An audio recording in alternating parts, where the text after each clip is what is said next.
আমি তো নিজেও অবাক হয়েছি, এত ভালো ডিফেন্ড আমি করতে পারি। সবই তো ঠিক আছে রে, তা আমার বিয়ের ব্যাপারটা বোধহয় ভ্যানিশ হয়ে গেল।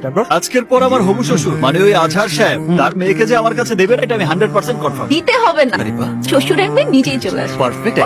ম্যাডাম, শ্বশুর মশাই কি আপনাকে পাঠিয়েছে আমাকে ওয়ার্নিং দেওয়ার জন্য? না, আমি এসেছি তোমাকে উইশ করার জন্য। বাবার মতো লয়ারের এগেইনস্টে যে তুমি শুভ্রার জন্য যেভাবে ফাইট করেছো, আমি বেস্ট। এই নবাবটাকে তো আমি এতদিন খুঁজেছি, আমি তোমার সাকসেস দেখেছি। সাকসেস আমাকে হতেই হবে, এই নবাব হবে অন্যায়ের জন্য। আমি হেরে গেলে ওই মেয়েটার কোনোদিন মাইক্রোফোন হাতে দাঁড়াতে পারবে না। আমি হেরে গেলে এদেশের মেয়েরা কোনোদিন প্রতিভা করার সাহস পাবে না। আমি কি তোমাকে একটা করতে পারি?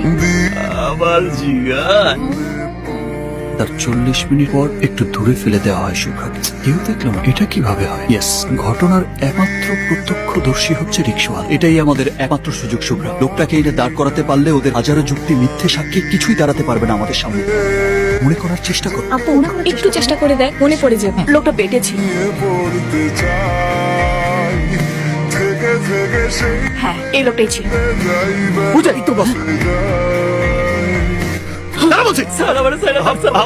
আমার ছোট্ট একটা মাইয়া আছে, আমার কিছু হইলে স্যার পড়া বিপদে পড়ে যাইবো। তোমার কোনো ভয় নেই, তুমি শুধু আদালতে গিয়ে সত্যটা বলবে। যত কথা কইলে স্যার আমার মাইরা ফালাইতো স্যার। কিন্তু আজ যদি তোমার কারণে ওই জানোয়ার গুলো ছাড়া পেয়ে যায়, তাহলে তো কালোরা অন্য মেয়েদের রেপ করার সাহস পেয়ে যায়। ওরা বিশ্বাস করবে এদেশে ধর্ষণের কোনো সাজা হয় না। যোগরা, আপনি সুস্থ আছেন তো? আমার জানা মতো আপনার কন্টেন্ট জাদুতে সবাই মাতোয়ারা। আপনার প্ল্যান করা প্রতিটি প্রোগ্রাম দারুণই। তো এই গ্যাং রেপের যে প্ল্যান, সেটা কবে করেছেন, কেন করেছেন বলুন। আপ শুধুমাত্র টাকার জন্য এই সমস্ত কিছু সাজিয়ে সব মিথ্যে বলছেন না। সরি। তার বিরুদ্ধে অভিযোগ আপনি আপনার অফিসের এমপ্লয়িকে জোর করে গাড়িতে তুলে আপনার বন্ধুদেরকে নিয়ে গ্যাং রেপ করেছেন। সম্পূর্ণ মিথ্যে এবং বানোয়াট। আপনি আমার অফিসের স্টাফদেরকে তো জিজ্ঞাসা করতে পারেন আমার এজ এ বস আমার বিহেভটা কেমন। একটা মেয়ে কাজ শেষ করে রাতে বাড়ি ফেরা মানেই হচ্ছে তার চরিত্র খারাপ। আর এটাই আমার বিজ্ঞ প্রতিপক্ষ প্রমাণ করার চেষ্টা করছে।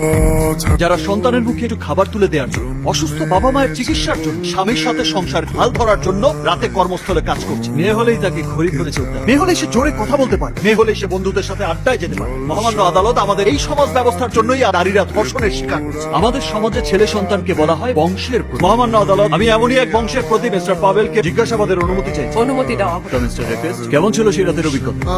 আমি বেপিস। কম বলে ফেলেছি, এর চেয়েও খারাপ ভাবেন নিজেকে। দেখুন, সত্যি কথা বলতে কি, আমি মেয়ে মানুষ দেখলে খুব ভয় পাই। এইসব কারণে 40 বছর বয়সে এসেও আমি ইন্টারেস্টিং। তাহলে ভয়কে জয় করলেন কিভাবে? মানে ওনাকে নিয়ে আমাদের গর্ব করা উচিত। ইউর অনার, 40 বছর বয়সে এসে উনি ওনার জেনোফোবিয়া দারুণ ভাবে জয় করতে পেরেছেন। এই দেখুন তার প্রমাণ।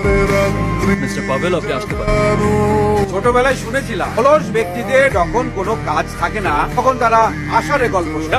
আমার প্রতিপক্ষ আইনজীবী শোনাচ্ছে মামলার মূল সাক্ষী রিকশাওয়ালা সেলিমকে উপস্থিত না করে উনি খামাখা সময় নষ্ট করেন।